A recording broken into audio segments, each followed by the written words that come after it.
In this video, let's talk about properties of algebra. Mag-start tayo by discussing 5 plus 0.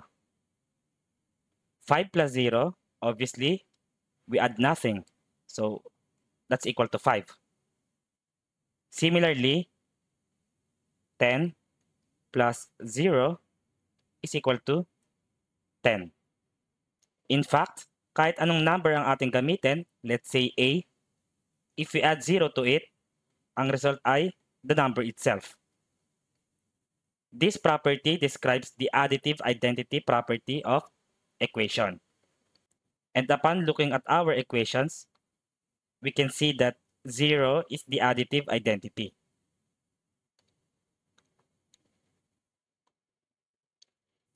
Next, consider 7 times 1.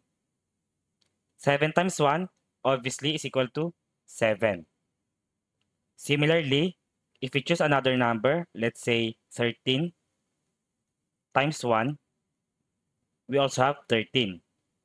And makikita natin, kahit anong number ating gamitin, let's say A times 1, we will get A, the number itself. This property is what we call the multiplicative identity. And upon looking at our equations,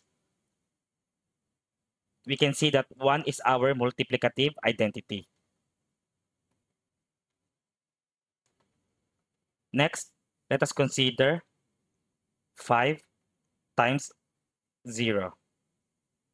Alam natin, anything multiplied by 0 is equal to 0. So kahit mag-isip tayo ng ibang number, let's say 2 times 0, we still get 0. So any number A times 0 is equal to 0. And this is multiplication property of zeros. So any number times 0 is equal to 0. Next, we have, let's say, 6 equals 6. This is a true statement or true equation. Same thing with, let's say, 100 equals 100. Ang tawag dito, reflexive property of equality. Sa reflexive property, we have A equals A. Mirroring effect lang yan. Next, let's say 2 plus 3. 2 plus 3 is equal to, alam natin, 5. And using symmetric property of equality, we can say as well that 5 is equal to 2 plus 3. So, ang symmetric property, ang sinasuggest niya ay pwede nating i-flip ang equations.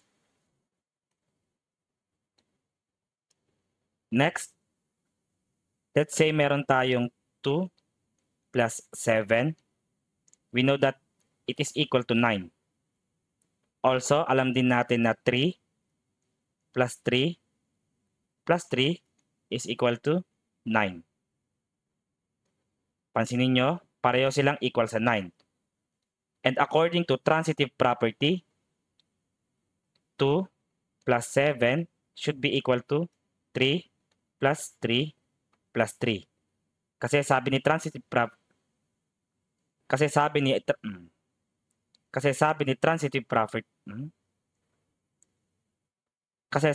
transitive property, if A is equal to B and B is equal to C, then A must be equal to C. So, anong nangyari? Ito yung ating A, ito yung ating B, tapos ito yung ating C. So, A, B, C, at ito yung B. So, inequate lang natin yung A and C dito.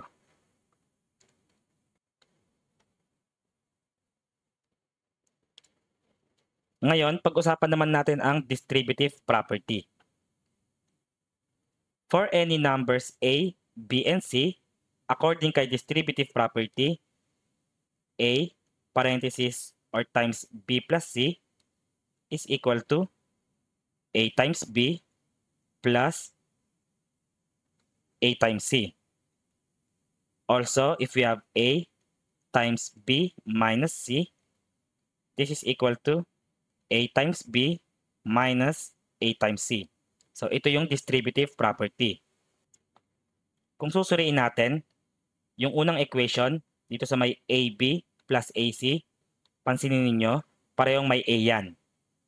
So, yung A dyan, ayan yung common factor. Tapos, kapag common factor, pwedeng ilabas dito.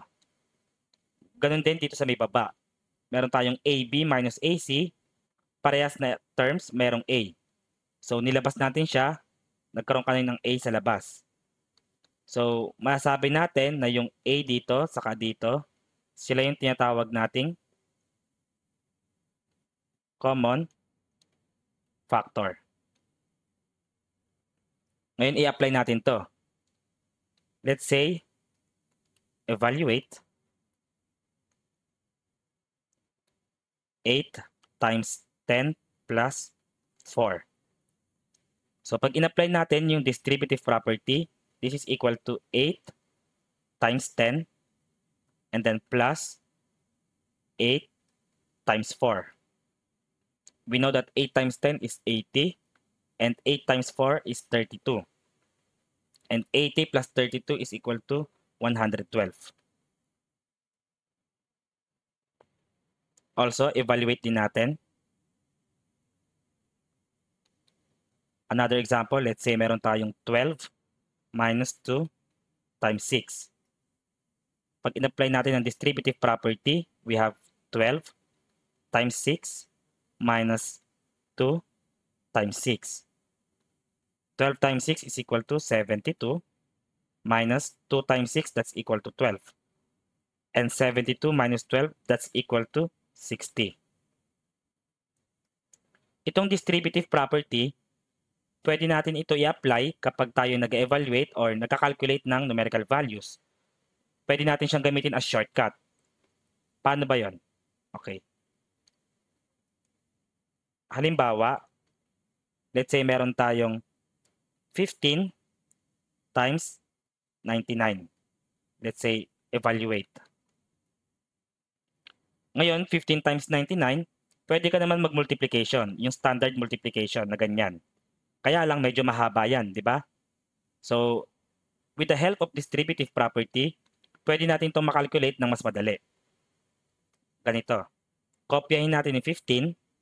Tapos, itong 99, alam natin na equivalent yan kay 100 minus 1. Di ba?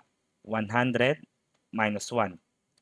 Tapos, pag in-apply natin yung distributive property, we have 15 times 100 minus 15 times 1. 15 times 100, that's 1,500. 15 times 1, that's 15. And 1,500 minus 15, that's 1,485. See? Hindi na tayo nag-perform ng long multiplication. Another example. Let's say meron tayong 35 times 2 and 1/5. Meron tayong mixed number. Dito, ganito gagawin natin. 35 times, itong mixed number, pwede natin yan i-express as addition. 2 plus 1 over 5. So we have 35 times 2 plus 35 times 1 over 5. 35 times 2, that's equal to 70 plus dito, 35 divided by 5 lang yan. So that's equal to 7. And 70 plus 7, that's equal to 77.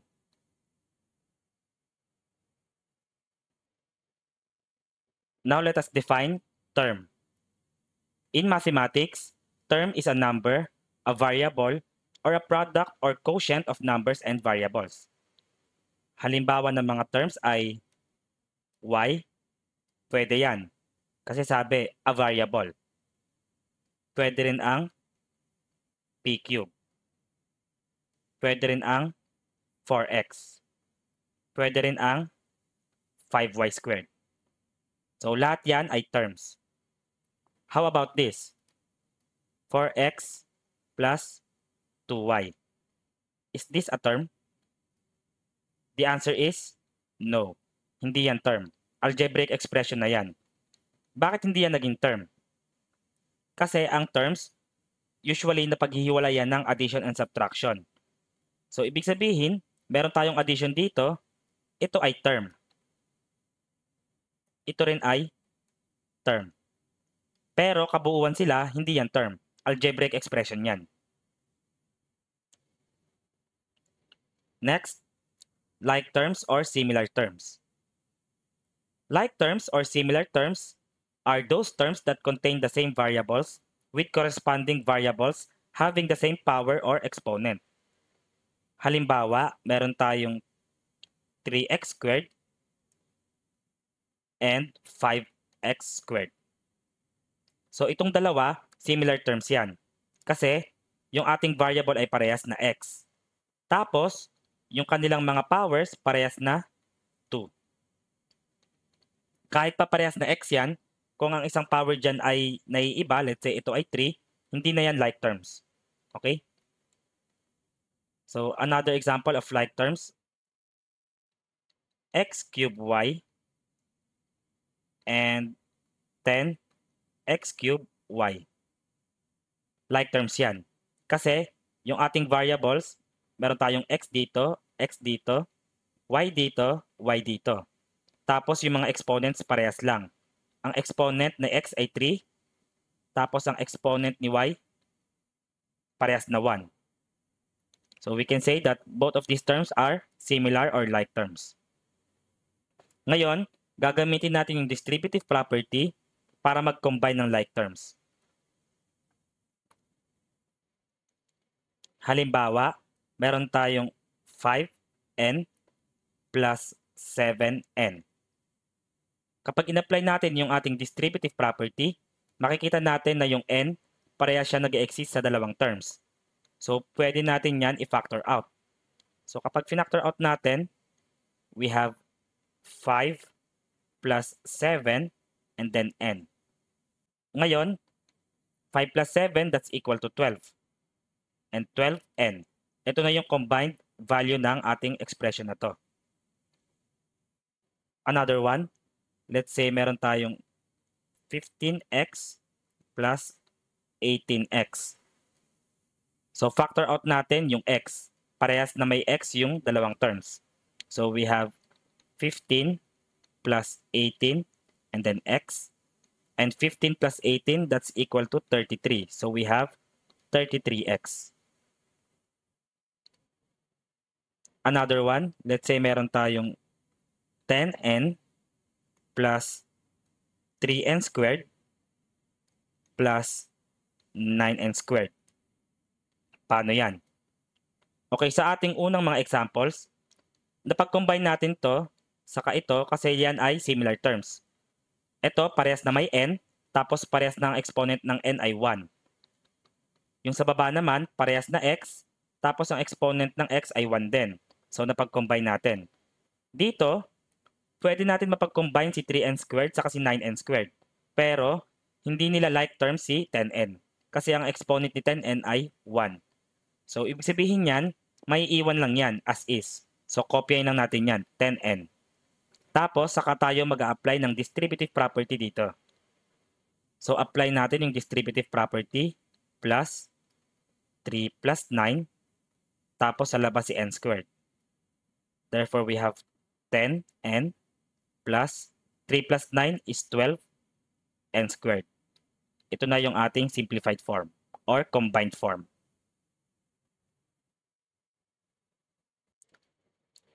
Commutative property. Commutative property states that the order in which you add or multiply numbers does not matter. So, ibig sabihin yan, halimbawa meron tayong a plus b, that's also equal to b plus a. So, pwede natin baliktarin yung positions ni a and b. It does not matter. Applicable itong commutative property kay addition and multiplication. So, kay multiplication, parang ganito. If you have a times B, that's the same as B times A. Caution lang ha, hindi to applicable kay subtraction and division. Kay addition lang saka kay multiplication. Halimbawa, meron tayong 5 plus 6. Ibig sabihin yan ay equal sa 6 plus 5. Kasi 5 plus 6 is 11 and 6 plus 5 is 11. Tapos dito naman kay multiplication, let's say meron tayong 3 times 2. Parehas lang yan kay 2 times 3. Kasi 3 times 2 is 6 and 2 times 3 is 6.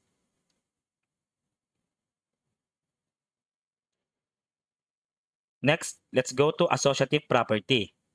Associative property states that the way we group numbers when adding or multiplying does not matter. Kung kanina yung order, yung commutative property, dito sa associative yung grouping.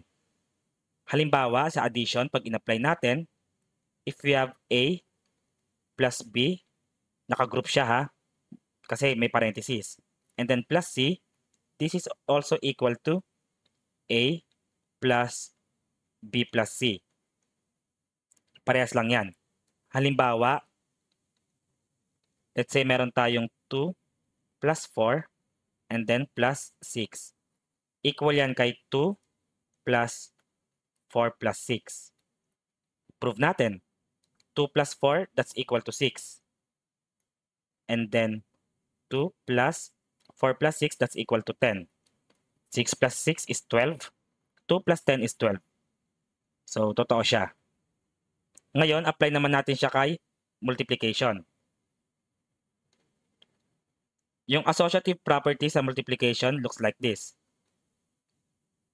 If we have A times B and then times C, that's also equal to A times B times C. Halimbawa, 3 times 5 and then times 4 should be equal to 3 times 5 times 4. Prove natin. 3 times 5 is 15. And then 5 times 4 is 20. 15 times 4, that's 60. And 3 times 20 is 60. So, proven.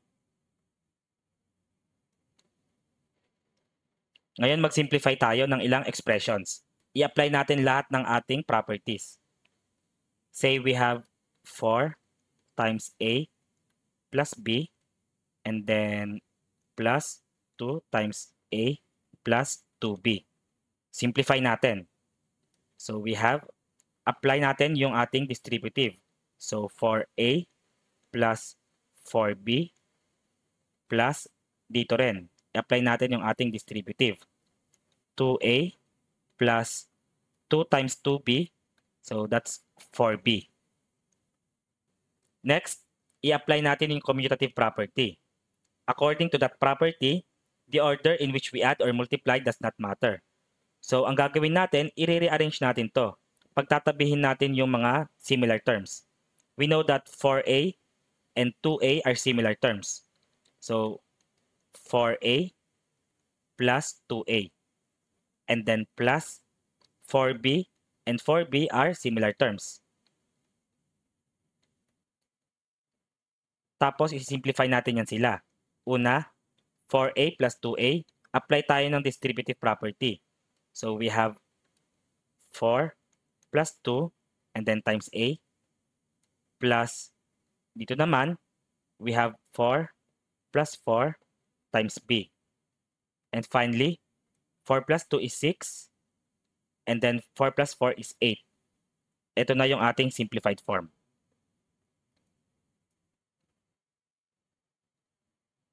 Let's say meron tayong 3 times x plus 2y and then plus 4 times 3x plus y. So, distributive property. Distribute natin yung ating common factor na 3. Dito, 3 times x and then 3 times 2y, that's 6y. So, we have 3x plus 6y. Sa kabila din. So 4 times 3x, so that's 12x. And then 4 times y, that's 4y. Apply natin si commutative property. Rearrange natin as 3x plus 12x plus 6y plus 4y. Tapos, factor out natin yung common terms. Rather, common factors. So, right here, we have 3 plus 12, labas si x, and 6 plus 4, labas si y. Therefore, we have 15x plus 10y. This is the simplified form. Next, let's say we have x squared plus 3x plus 2x plus 5x squared. Pansinin natin dito, yung x squared saka 5x squared, similar terms. Tapos, yung 3x saka yung 2x, similar terms din. So, ang mangyayari ganito. Pagtabihin natin sila. X squared plus 5x squared plus 3x plus 2x. And then, factor out natin yung common factors. Okay, dito may 1 yan dito ha. So, we have 1 plus 5x squared plus and then 3 plus 2x. 1 plus 5 is 6, so we have 6x squared plus 3 plus 2 is 5, so we have 5x. And this is your simplified expression.